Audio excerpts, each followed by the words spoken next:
नमस्कार दोस्तों, मैं सरिता यादव अपने YouTube चैनल पर आप लोगों का स्वागत करती हूँ। आप लोगों के बीच एक बहुत प्यारी कजरी गीत लेकर आई हूँ। कैसा लगा कमेंट बॉक्स में जरूर बताइएगा। हमके हरा रंग सड़िया ले आओ पिया, बात ना बनाओ पिया ना। हमके हरा रंग सड़िया ले आओ पिया, बात ना बनाओ पिया ना। कोनो चली ना बहाना ना तो बंद करब खाना, कोनो चली ना बहाना ना तो बंद करब खाना, ना तो बंद करब खाना, ना तो बंद करब खाना।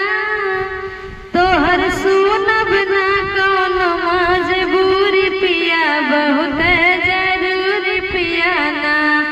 तोहर सुनब ना मजबूरी पिया, बहुत जरूरी पिया ना।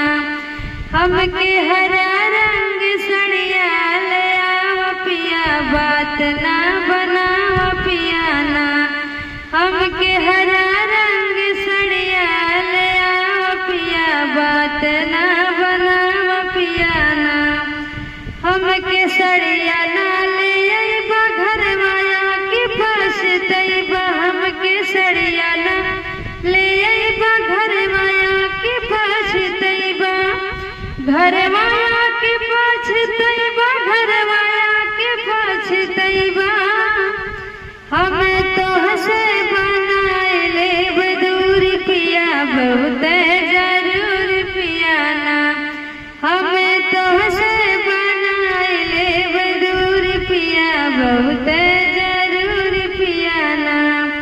हमके हरा रंग सड़िया ले आओ पिया, बात ना बनाओ पिया ना। हमके हरा रंग सड़िया